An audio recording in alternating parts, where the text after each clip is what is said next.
G'day. When they invited me along to this private viewing, I thought I'd bring along my own supply of colonial culture.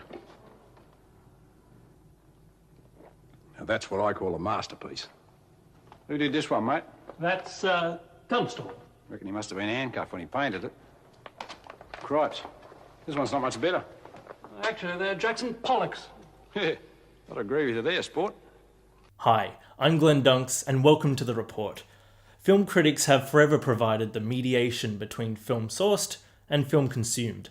As a member of that fraternity myself, part of our role in this small and pronounced film community is to support, promote and educate our readers, our listeners and audiences to rediscover the magic that over 100 years of Australian cinema has gifted to the world.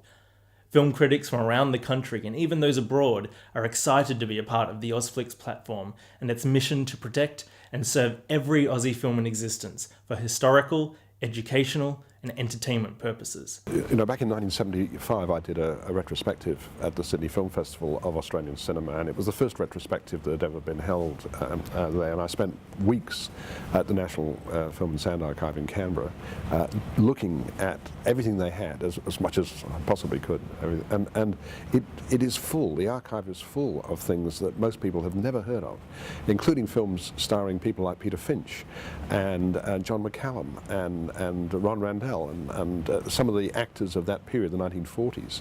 And I mean, who's heard of The Power and the Glory? Who's heard of A Son is Born? I mean, these are really interesting films with major stars that are just completely unknown. And there were many, many of them. Some of the Ken Hall films, of course, were shown on television quite a long time ago, I think. But there's an awful lot that has never been seen, not probably since they were first released.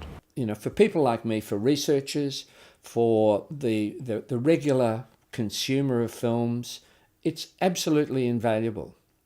I mean, over the years, filmmakers have repeatedly, local filmmakers have said to me how wonderful it is that they've been able to go to the film festivals, the Melbourne Film Festival and other film festivals in Australia, and see the cream of the crop, independent films being made by filmmakers who know what they're doing.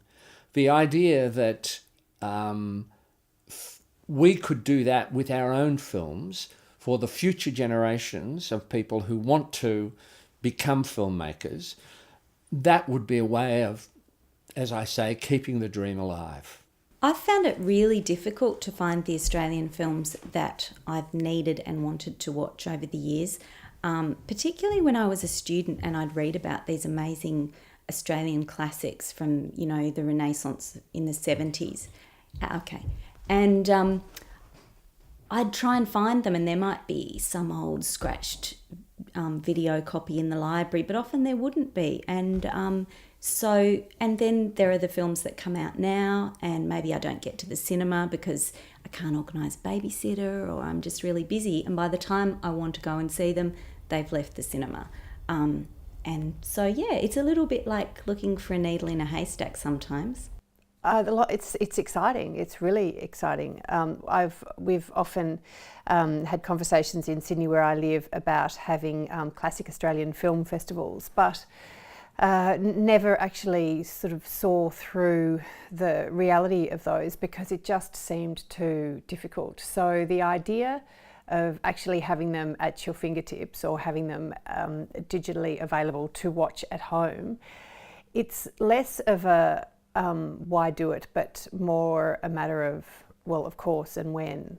Oh, it'd be fantastic. I mean, you know, I'm always going online to, well, I go to YouTube quite often just to refresh my memory if I'm reviewing something and I want to look back at something that the filmmaker's done before. I can go on YouTube and, you know, get little bits here and there, but to be able to have one resource where you could find it all would be fantastic. The potential for Ozflix is not just sitting around watching a bunch of old Australian films, commendable though it might be.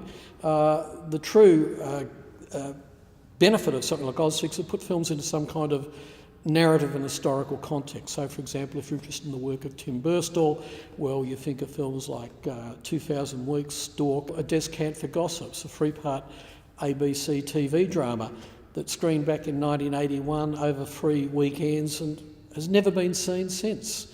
I'd like to show people The Prize, short film that he made in 1958 that was good enough to get into the Venice Film Festival, good enough to get picked up by Columbia, and when I mention that to anyone, they look at me in a sort of very bemused fashion. I'd like to show them Tim Birstall's series of delightful short films, Sebastian the Fox, which were children's films, but they were on a more sophisticated level than that.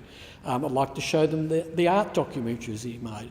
So whichever filmmaker you bring up working in Australia, it's a bit like looking at an iceberg. You can see the top poking out, but you can't see a much larger body of work that's sustained just below the surface for them to get to the points where they eventually achieve prominence. So I think that's one of the important aspects of Ozflix. And it's great to marry up TV drama, short films, feature films, and to have a cumulative kind of index of contribution individual filmmakers have made to our culture. We're so excited about Ozflix and the tools it provides to Australians young and old.